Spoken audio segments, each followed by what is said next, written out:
J'ai pas peur du travail répétitif parce qu'en fait, le contrôle qualité, c'est répétitif. Même moi, ça me canalise. Sur cet écran, tout est marqué en japonais. Donc, il marque dans le rapport. Voilà, il y avait un écran, tout était marqué en japonais. Donc, ce qui est bien parce que pour notre client français, acheter une pelleteuse où tout est écrit en japonais, c'est quand même quelque chose où il faut qu'il se pose la question. Je peux ou je ne peux pas.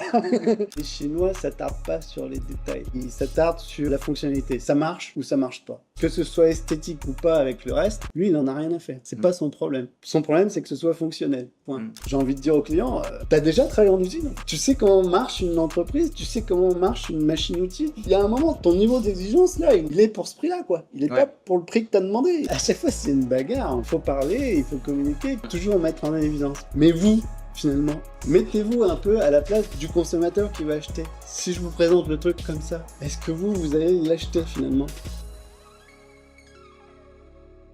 Alors, bonjour à tous, moi je m'appelle Sébastien, je vis en Chine, ma femme est chinoise et depuis cette année, je deviens le responsable contrôle qualité de Sino-Sourcing. Super Sébastien, merci d'intervenir sur la chaîne. Alors, explique-nous un petit peu déjà comment tu es arrivé ici en Chine, à Shenzhen plus précisément. Shenzhen, j'ai commencé à travailler depuis quelques années en contrôle qualité. Mes principaux clients sont sur des produits de maquillage, je vais citer aujourd'hui Nocibé, Paco Rabanne et puis Douglas sur le reste de l'Europe. Donc toi, tu as travaillé pour ces marques, tu es arrivé en Chine dans un premier temps pour faire du contrôle qualité sur ces marques, c'est ça? Donc tout à l'heure, tu m'as expliqué que Douglas, c'est d'ailleurs la version européenne de Nocibé, c'est ça? Oui.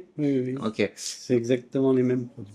Voilà, donc tu fais ça principalement sur des marchandises de maquillage. C'est ton premier domaine de prédilection, c'est comme ça que tu as fait ton premier pas en Chine. Les premières expériences de contrôle qualité sont sur ces produits de maquillage. Ça a été un monde très enrichissant où j'ai découvert beaucoup d'usines et puis d'autres marques. Moi, j'ai vu des produits pour Disney, j'ai vu des produits pour Chanel. Oh là là. Oh là là, ça devient très sérieux là. C'était des produits de maquillage pour ces grandes marques aussi. Hein. Des produits de maquillage ou des sacs plus généralement parce qu'en fait dans le maquillage il y a beaucoup de trousses. Effectivement. Trousses de toilette, sacs. Tiens, cette année, j'ai eu des sacs de yoga pour du matériel de sport. On découvre régulièrement des nouvelles entreprises parce que de toute façon, ces grands-là, ils sont comme tout le monde. En général, ils veulent pas mettre tous leurs œufs dans le même panier. Donc, ils font une année dans une usine et puis ils cherchent toujours une deuxième, une troisième, une quatrième usine pour être sûr qu'il n'y ait jamais de blocage, qu'il y ait toujours un fournisseur disponible parce que peut y avoir dans des périodes de l'année des petits embouteillages en Chine, saturation de production parce qu'on approche des fêtes de fin d'année, parce qu'il y a le nouvel an, parce que et des fois, c'est bien de pouvoir jongler, aller sur une autre usine. Voilà, ils font des essais. Il y a des fois, ils font juste un essai, ils commencent, ça marche pas, ils changent. Hein. D'accord. Donc toi, tu es responsable, donc tu as commencé comme ça, tu as été responsable de ces marques, et ça a impliqué aussi des déplacements géographiques. Alors, il y a plusieurs usines, bon, je présume que c'est toujours dans le même... dans le même secteur géographique, tout ça. Techniquement, nous, on est plusieurs à travailler sur les contrôles qualité pour ces boîtes-là. Moi qui habite Shenzhen, j'ai tendance à aller dans les usines qui sont sur Shenzhen ou à côté, Dongguan, à Ruizhou. Et après, j'ai des collègues qui vont sur Canton ou sur d'autres régions de la Chine. Parce qu'en fait, la Chine est immense. C'est quand même 20 fois la taille de la France. Aller pour une journée dans une usine, ça devient... Non, bien sûr, non, mais il y a tout un réseau qui est établi. Oui. Et bon, toi, tu communiques une espèce de joie de vivre, etc. Donc, j'imagine aussi que ton boulot te plaît. C'est quoi qui te plaît concrètement, toi, dans ce travail? Tu apportes de la valeur à tes clients, certainement, mais qu'est-ce qui t'anime dans tout ça? Moi, personnellement, je suis quelqu'un de plutôt solitaire, je pense. Je suis pas un grand communicant. Alors, j'ai des capacités oratées. Mais moi, j'aime bien travailler dans mon coin et pas avoir toujours des gens qui me surveillent à droite, à gauche. J'aime cette autonomie. J'ai pas peur du travail répétitif parce qu'en fait, le contrôle qualité, s'il y a une commande de 10 000, 20 000, 50 000 pièces, il faut qu'on regarde des centaines ou des milliers d'exemplaires. C'est répétitif. Même moi, ça me canalise. Ça me calme. Ça me dérange pas. Et puis, je suis quelqu'un qui a toujours été joueur et puis observateur, donc chercher les petits détails, les petits défauts, les petits trucs auxquels les gens ne peuvent pas penser habituellement. Moi, c'est quelque chose qui m'amuse. Ouais. Et d'ailleurs, je pense à une question comme ça, mais par pure curiosité. Les grandes marques, comme tu les as citées, les Douglas, etc., quand ils ont du contrôle qualité, là, effectivement, c'est des gros volumes. Là, tu as mentionné des gros volumes de milliers de pièces. Eux, c'est quoi? Est-ce qu'ils te demandent de faire un contrôle qualité aléatoire sur 10%, 20%, 30% du lot? J'imagine que c'est pas toutes les pièces. Comment ça se passe Non. avec ces Nous, grosses marques, en fait? on a des ABAC, on parle de AQL, Acceptance, quality level ou... Quality Level. Et sur les ABAC, pour telle quantité, on a un nombre d'échantillons à vérifier. Donc, pour que ce soit de l'échantillonnage, en général, c'est à nous-mêmes d'aller choisir les produits par l'entreprise, mais en même temps, ce serait eux qui choisissent. On évite. Parce que si c'est eux qui choisissent, ils peuvent dire ouais, moi je prends cette partie-là parce que je sais que cette partie-là est super bien faite. Bah ouais. Il y a un peu de défaut, alors je vais Bien l'éviter. sûr. Donc voilà, on sélectionne un certain nombre de cartons, on les déballe et puis on regarde les produits un par un. Ça m'est arrivé une seule fois d'avoir un client qui me demande de vérifier la totalité de la marchandise. Mais en général, on fait de l'échantillonnage et voilà, c'est statistique. De toute façon, sur une partie, si vous trouvez des défauts, ces défauts, ils sont censés être répartis sur l'ensemble de la production. Ouais, tout à fait, tout à fait. Donc toi, ton rôle, c'est ça en fait. Concrètement, c'est d'être les yeux et les oreilles pour le client. Alors peu importe que ce soit un mastodonte comme tu les as cités ou une entreprise, une petite entreprise à dimension humaine. En fait, le but c'est ça quoi. Nous, on reste effectivement, c'est l'explication que j'ai à nos clients, on est là pour voir à leur place, ils n'ont pas besoin de se déplacer. L'avantage d'être français, d'avoir des clients français, c'est qu'en cas de problème, on peut très rapidement leur expliquer avec les bons mots. Parfois, il y a des choses qui ne sont pas attendues. Si on ne donne pas la bonne explication, comment le client peut prendre la décision du « j'accepte » ou je n'accepte pas. Complètement. Moi, je trouve que cette dimension francophone sur le contrôle qualité, en fait, elle fait tellement la différence. Parce que souvent, j'ai l'impression que le contrôle qualité, alors il y a des boîtes qui travaillent très sérieusement, je le sais, mais le contrôle qualité fait par des Chinois, j'ai beaucoup d'amour pour les Chinois et pour la Chine, hein, c'est pas le problème. Mais parfois, c'est juste une photo, une vidéo. Et toi, tu vas beaucoup plus loin que ça, et j'imagine que tu as même des anecdotes à nous donner en ce sens, mais... Si tu veux un exemple, la semaine dernière, on a fait une inspection pour l'achat d'une pelleteuse d'occasion. Bon, comme c'était sur Shanghai, moi je suis à Shenzhen, faire le déplacement, juste ça me paraissait un peu non obligatoire. Et on a envoyé un inspecteur chinois qui habite à Shanghai. Bon, il a pris plein de photos, il est habitué à faire ces inspections, c'est pas la première fois qu'il en fait sur les pelleteuses. Mais voilà, il fait des photos, prend en photo l'écran tableau de bord de la pelleteuse. Sur cet écran, tout est marqué en japonais, donc il marque dans le rapport, voilà, il y avait un écran, tout était marqué en japonais. Donc ce qui est bien parce que pour notre client français, acheter une pelleteuse où tout est écrit en japonais, c'est quand même quelque chose où il faut qu'il se pose la question, je peux ou je ne peux pas. Mais moi, j'ai appelé l'inspecteur et je lui ai dit, mais ça te gêne pas, toi, de juste te dire c'est marqué en japonais? Tu peux pas aller dans le menu, voir si on peut changer les langues, tu peux pas te renseigner et juste regarder sur Internet, ou même demander au vendeur, il n'y a pas moyen de changer le menu. C'est parce que ça, si tu le fais pas aujourd'hui, le client va peut-être pas payer une deuxième inspection pour qu'on retourne, pour qu'on aille revérifier si on peut changer ou pas la langue dans le menu. C'est une perte de temps. Et ça, pourquoi il l'a pas fait? Pourquoi il l'a pas fait? Parce que cet inspecteur-là, il a probablement pas réfléchi beaucoup et il a pas pensé à ce genre de petits détails. Il y a pensé dans le sens où il a vu, il a pris la photo du fait qu'il y avait un problème de langue. Et il a pas creusé. Mais derrière, il a pas creusé. Pourquoi il a pas creusé le truc? C'est là où nous, avec les années d'expérience, quand il y a un problème, on ne le laisse pas le problème. On va le chercher, on va chercher à le résoudre, on va chercher à aller plus loin. Et ça, c'est un plus. C'est un plus. C'est un plus. Et c'est vrai que parler la langue, parce que là, tu nous as parlé d'outils de maquillage, je ne sais pas des outils de maquillage, d'accessoires de maquillage. Oui. Là, tu nous as parlé de Unipel, mais ça reste du bon sens. Et c'est vrai que communiquer. Alors, déjà, nous, on n'a peut-être pas la même façon de penser sur certaines choses. Tu vois, il y a peut-être une autre forme de logique. Je ne dis pas que la nôtre est meilleure, hein, et que la leur n'est pas la bonne, mais il y a une autre forme de logique. Mais en fait, ici, en Chine, les Chinois s'attardent pas sur les détails. Ils s'attardent sur la fonctionnalité. Ça marche ou ça marche pas. Quand chez moi, je demande à un ouvrier pour faire une réparation sur mon plafond, il va réparer, il va être bouché, mais il va pas chercher à ce que ce soit blanc et lisse, il va juste avoir bouché le truc. S'il va changer une lampe à un robinet, tant qu'il a trouvé un modèle qui correspond, voilà, que ce soit esthétique ou pas avec le reste, lui, il en a rien à faire. C'est pas son problème. Son problème, c'est que ce soit fonctionnel. Point. Nous, on a cette façon de penser qu'il faut aussi que ce soit élégant. On a une vision différente. Eux, les finitions, c'est possible, mais il faut les exiger en permanence. Il faut être derrière. Ouais. Il y a une certaine rigidité sur le process. C'est vrai que parfois... On n'a pas les mêmes attentes. Ouais.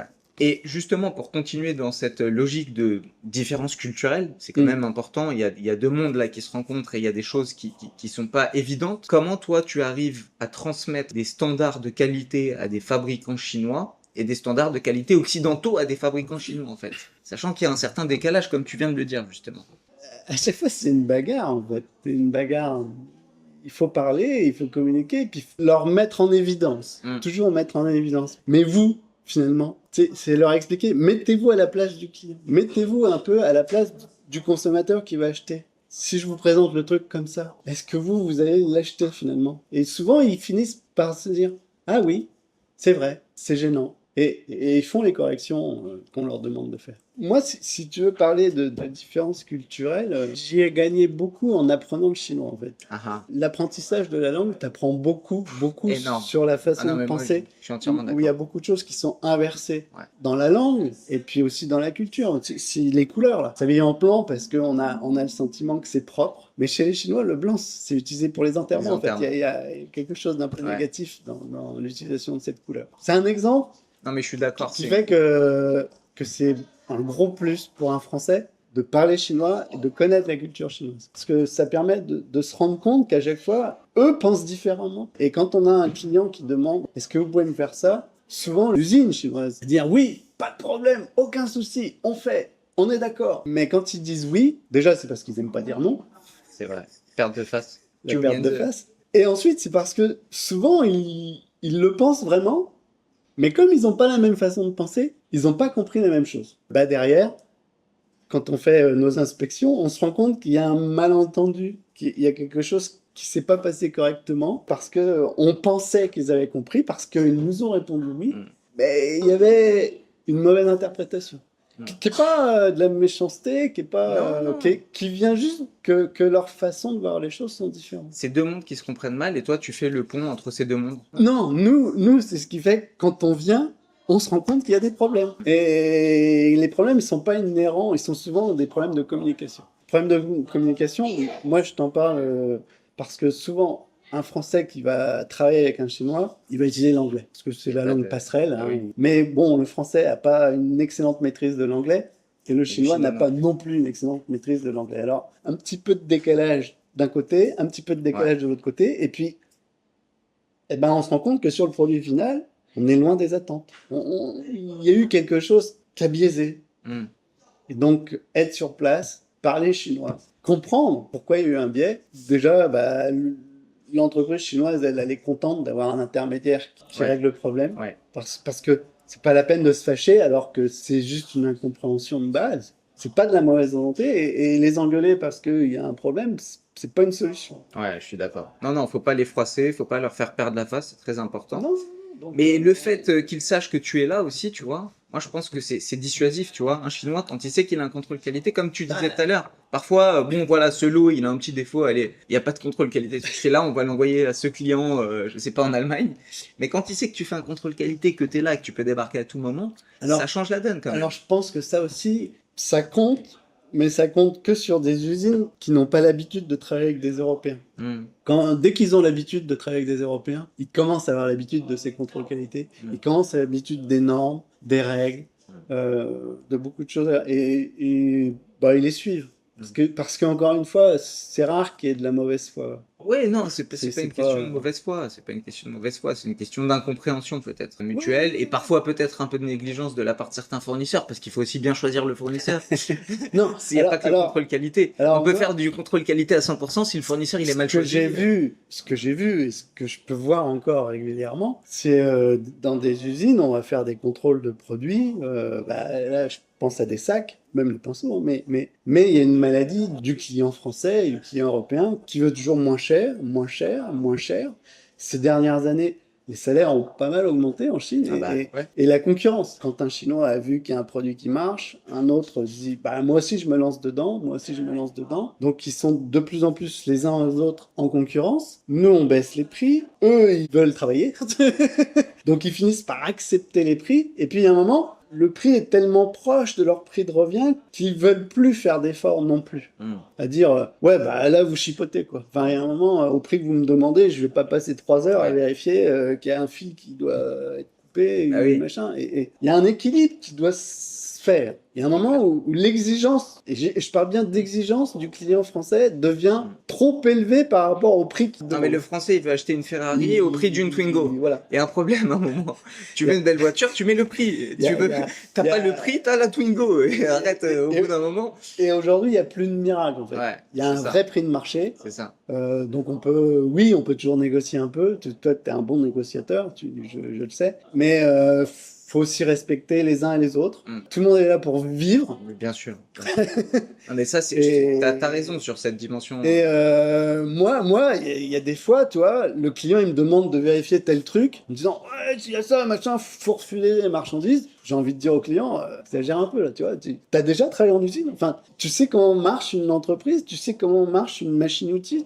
Il y a un moment, ton niveau d'exigence là, il est pour ce prix-là, quoi. Il est Ouais. pas pour le prix que t'as demandé. Complètement. Le prix que t'as demandé. Absolument. Il Faut, faut aussi- faut accepter que ce soit pas parfait. Il y a un moment, si tu veux la perfection, faut accepter de payer un petit peu plus cher. Enfin, Ah non, moi, c'est ce que je constate et que je commence à voir des usines qui refusent. Il y a des clients qui disent non, je prends plus. Je fais plus parce qu'ils demandent des choses qui deviennent trop décorrélé à la réalité du marché, quoi. hautes. Non, mais Et c'est qui ont- clair. qui ont une exigence de qualité beaucoup trop élevée par Ouais. rapport au prix qu'on nous Non, fait mais payer. moi, j'ai envie de te dire merci parce que c'est ce que j'essaye de dire à longueur de journée à Eh ben- certaines personnes. Eh ben, si cette vidéo-là peut aider. Non, mais vraiment. Parce que tu vois, il y a des personnes Voilà. qui veulent acheter des produits en Chine et qui, en fait, tu vois, par exemple, je te donne un exemple sur le sourcing.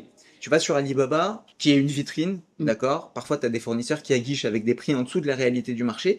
Et ces importateurs qui n'ont pas la réalité, la conscience du marché, toi, tu es sur place, tu es un homme de terrain. Non, Tu vas dans les usines, tu sais qu'il y a des ouvriers derrière, qu'il y a des lignes de production, qu'il y a le coût de l'énergie, on en parlait tout à l'heure hors caméra, le coût de l'énergie. Tout ça, faut l'amortir. Et je veux dire, on va pas faire des miracles. Il faut avoir aussi conscience qu'il y a une réalité du marché. Et qu'on peut pas avoir un produit qui coûte 2 € à fabriquer, on peut pas l'avoir à 1 € à 50 centimes. Au bout d'un moment, faut se réveiller. Et si vous n'êtes pas conscient de cette réalité, venez en Chine. Venez faire un stage dans les usines avec Sébastien où vous allez comprendre. Et donc voilà, Voilà. où je vais en venir moi, c'est que je suis là, je suis votre contrôleur qualité, je suis votre client et je suis le client aussi de cette entreprise chinoise. Je suis là entre les deux Ouais. et je suis toujours tiraillé. Moi je sais, c'est le client français qui me paye, donc je dois lui donner toujours mon amour et mon meilleur pour lui. Mais il y a un moment où je me sens mal par rapport à Ouais. cette usine chinoise où je vois bien qu'ils font tout ce qu'ils peuvent. Bon. Ah bah voilà, je remplis mon rapport, je dis c'est pas bon, mais ça me fait mal. Il y a des fois, ça me fait très mal. Un contrôleur qualité qui vous donne son amour. C'est quand même rare, ça. Hein. Profitez de cette chance. En plus du contrôle qualité, vous avez du big love de Sébastien. Là, je sais pas ce qu'on peut faire de Vous me plus. payez, je travaille pour vous, c'est logique. Non, mais Ce tu que le fais je avec peux de passion. mieux, Ouais. mais voilà, je suis humain aussi, quoi. Enfin, il y a un moment, ça Bien sûr. ça Et touche. t'es tiraillé des deux côtés. Ça fait chier. Ouais, Il y a non, mais des jours où ça fait chier. Ouais. Il faut le dire. Aujourd'hui, Taper le poing sur on la en parle, je le dis, c'est tout. Regardez chez Sino Sourcing, je vais vous montrer quelque chose. On a fait un logo avec Ethan en or massif. This is real God, hein? Yeah, Yeah. yeah. Or massif. C'est pas des lol, hein. Regardez le bruit. Mais non, Sébastien, faut pas montrer. Bon, on rigole, mais là, il est inspecteur, voilà. On peut pas le tromper, lui, on peut pas le duper. Bon, on a changé de place, qu'ils avaient une réunion juste à côté. Et comme Sébastien est quelqu'un de passionné et d'animé, la voix s'élève naturellement, mais ce qui est une bonne chose, hein, moi j'aime ça. Donc on va essayer de parler un peu moins fort. Sébastien, moi j'aimerais juste rebondir sur quelque chose que tu disais tout à l'heure. Tiens, d'ailleurs, on va mettre le micro ici. J'aimerais juste rebondir sur quelque chose que tu disais tout à l'heure. Bon, c'est les aléas, c'est pas grave. On reste naturel, pas de montage, c'est pas grave. Tout à l'heure, tu disais que le coût de la main-d'œuvre a augmenté en Chine. Ce qui est vrai, le coût des salaires augmente, le coût de la main-d'œuvre augmente, le coût de l'énergie augmente. Mais on peut aussi dire quelque chose, et tu confirmeras, moi c'est mon avis, mais la qualité, elle augmente aussi en Chine. Et forcément, hein, ça c'est sûr. elle augmente, moi- et le prix, c'est pour ça qu'il augmente aussi un peu. quoi. Techniquement, je suis toujours épaté par tout ce que je rencontre ici en produits chinois. Ouais. Tout à l'heure, je parlais de travaux chez moi. Et en fait, la première année où j'étais ici, ma femme a voulu installer un hamac là, pour faire du yoga. Ok. Et donc, elle a appelé un petit entrepreneur pour percer les trous dans le plafond. Il est venu avec une perceuse marque chinoise. J'ai jamais vu cette marque-là. D'une efficacité redoutable. Moi, je suis bricoleur. Hein. Mon père était garagiste. Donc j'ai fait de la mécanique auto, épatant. Ouais. Franchement, j'étais habitué à tout ce qu'on a en France, hein, Black & Decker et autres. Et là, j'ai eu l'impression que c'était bien mieux que ce qu'on avait. Ouais, ouais. Et ça m'a fait tilt de me dire que les Chinois, ils ont rien à nous envier Absolument. en Ouais, qualité. complètement. Pareil, les marques machines à laver, frigo qu'on a, pas de marques de chez nous, que des marques chinoises. Ils ont des marques qui sont là depuis 50, 60 ans. Moi, les frigos, 10 ans après, ils marchent toujours. Nous, c'est de plus en plus rare qu'en France, un frigo, il dure 10 ans. Je dis ça, je dis rien. Hein. Mais les marques occidentales, elles produisent où en plus? Elles produisent en Chine, hein, je pense. Oh, Hein. oui, Tu vois ce que je veux dire? mais donc, Après, il y on en a. doit revenir à ce que je disais tout à l'heure. Ouais, S'ils exactement. veulent produire moins cher, Exactement. les entreprises chinoises font du moins cher, avec des trucs qui durent moins longtemps que ce qu'ils fabriquent eux-mêmes pour leur marché. Mais ce que tu dis là, tu vois, sur les outils de bricolage, alors nous, on l'a vu à la foire du Canton, on y va très souvent.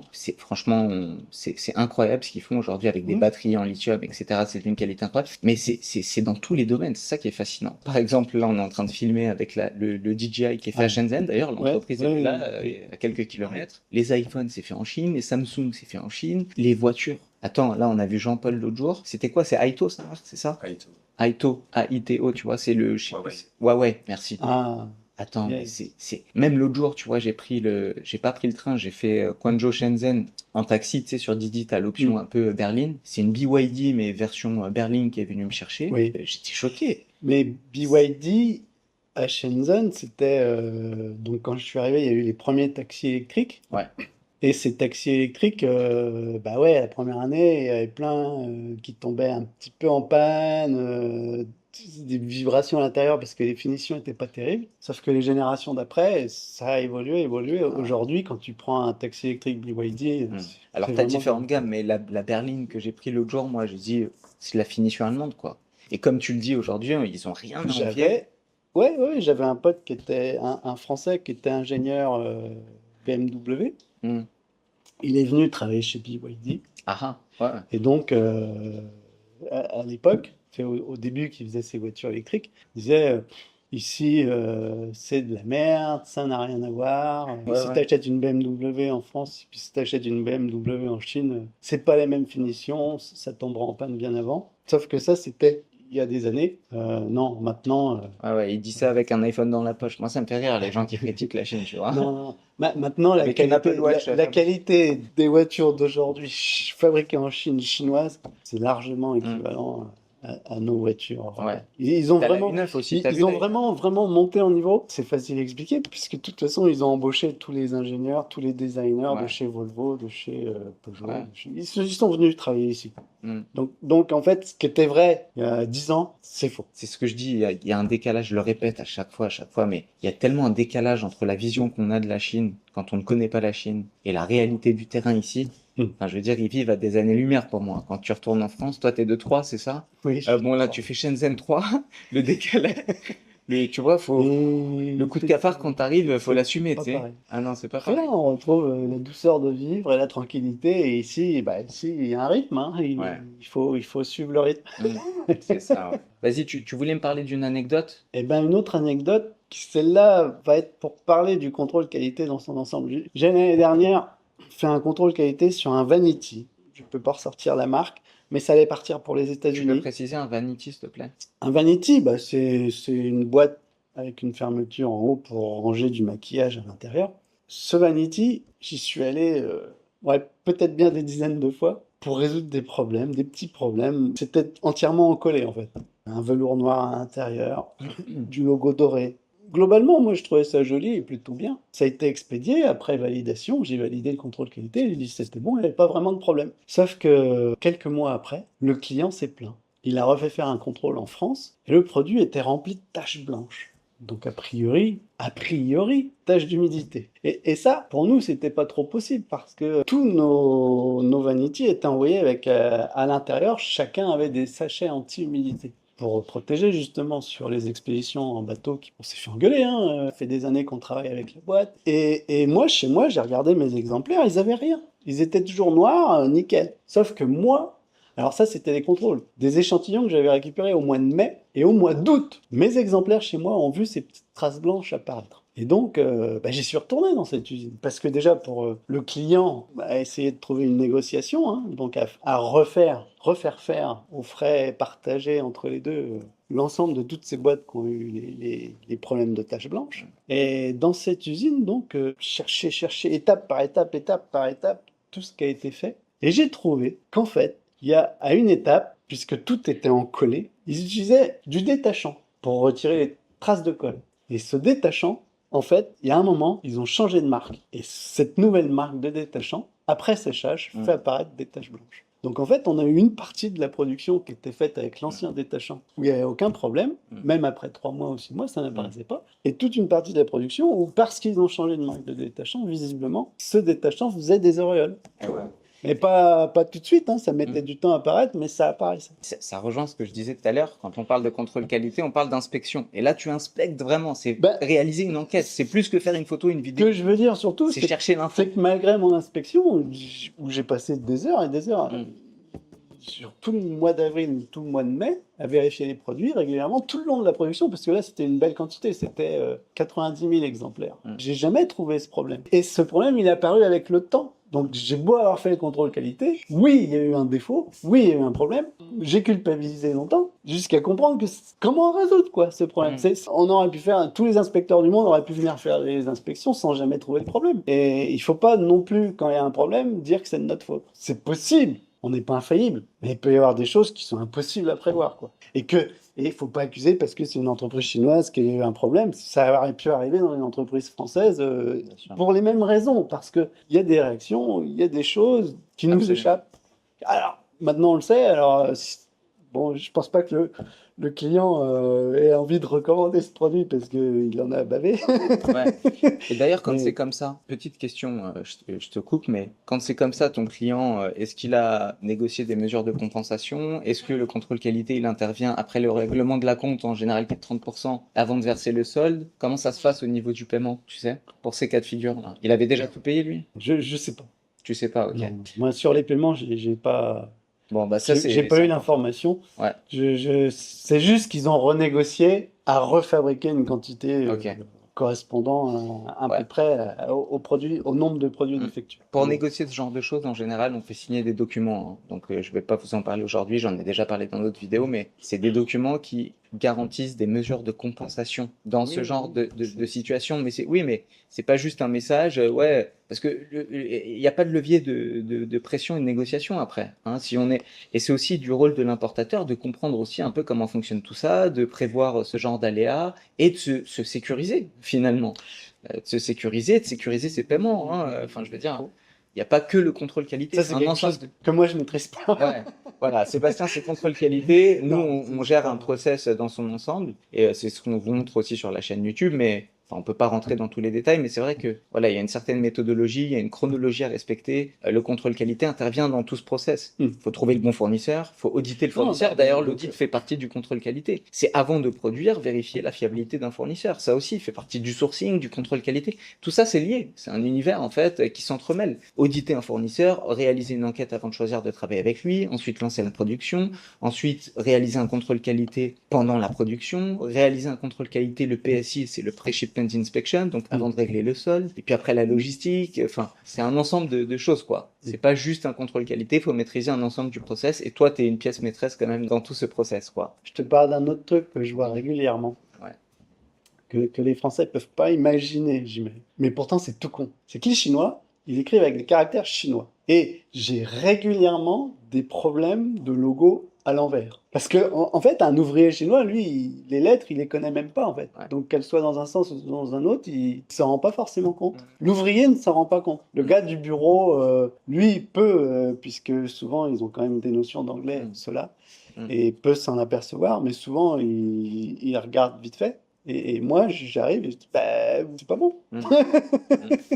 Et ça c'est là, mais c'est là où on intervient tôt. Parce que si on intervient quand la production est finie, il faut tout refaire. Enfin, c'est invendable, un produit avec un logo à l'envers. Et si on n'y va pas tôt, le problème peut être trop coûteux. Trop coûteux pour tout le monde. Parce que ça, Ça, quand l'usine a fini, c'est une négociation avec le client. Ouais, c'est clair. Refaire toute une production d'un coup. Bah, écoute Sébastien, je pense qu'on a fait le tour de la question. Bon, bien évidemment, on peut pas tout aborder en une vidéo, mais je suis content aujourd'hui que vous puissiez rencontrer Sébastien, parce que, comme je vous le dis, hein, moi, vous me voyez principalement sur la chaîne, mais derrière, il y a toute une équipe. Est-ce que tu aurais un mot pour la fin, pour ceux, par exemple, qui pensent que le contrôle qualité est optionnel? Est-ce que tu aurais quelque chose, je sais pas, que tu as envie de dire en particulier? Moi j'ai eu, donc en plus de faire le contrôle qualité, je suis comme beaucoup de Français, quand on est là, on fait un peu de business. En Donc, parallèle? donc j'ai mes propres clients. Et effectivement, sur les produits, surtout sur les produits techniques, il faut faire du contrôle. En particulier avant l'expédition, parce que juste un produit électrique, vous avez énormément d'usines, elles vont juste se tromper dans la prise. Il faut des prises françaises. Et c'est pas parce que vous l'avez marqué dans le contrat que l'ouvrier, lui, qui sait pas lire le contrat, il a mis la prise française avant l'expédition. Tout bête. Donc rien, faut y aller. Parce que vous, si vous recevez toute l'expédition et qu'il n'y a pas les bonnes prises, bah, votre produit, bah, vous êtes obligé de commander des adaptateurs pour pouvoir les vendre. Donc perdre encore 1 ou 2 mois avant de les avoir, enfin, voilà, c'est ridicule. Il vaut mieux perdre entre guillemets 200, 300 euros pour C'est faire une exactement inspection que de perdre un mois. Et que de perdre un mois et que de perdre peut-être que 10 de 000 euros de perdre commande.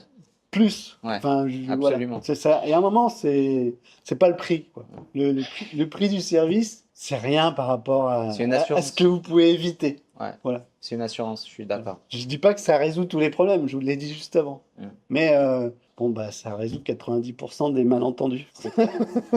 Eh ben, écoute, merci pour ce mot de la fin. Bon, vous avez vu que Sébastien, c'est pas juste un agent contrôle qualité, c'est quelqu'un de passionné, super intéressant, d'animé, qui aime ce qu'il fait. Et bah, c'est quelqu'un qui travaille chez Sinosourcing aujourd'hui, qui est responsable du contrôle qualité. Donc, si tous ces services vous intéressent, que vous souhaitez être accompagné dans des processus d'importation depuis la Chine, que vous avez des projets, etc., vous trouverez un lien en description de cette vidéo. On vous appellera, on étudiera votre projet et j'espère que vous aurez accès voilà, à nos équipes et à des gens passionnés comme Sébastien. Merci Sébastien. Ça y tient, c'est le mot de la fin en général. Toi, tu peux le dire. Ça y tient. Ça y tient, bye bye. C'est lui qui embellit les femmes françaises. Longchamp. C'est lui qui embellit les femmes du monde entier, d'Europe même. Chanel. Douglas, Chanel, comment Longchamp, Chanel. Vous vous rendez compte? Fais une... Non mais regarde, il y a de l'or là.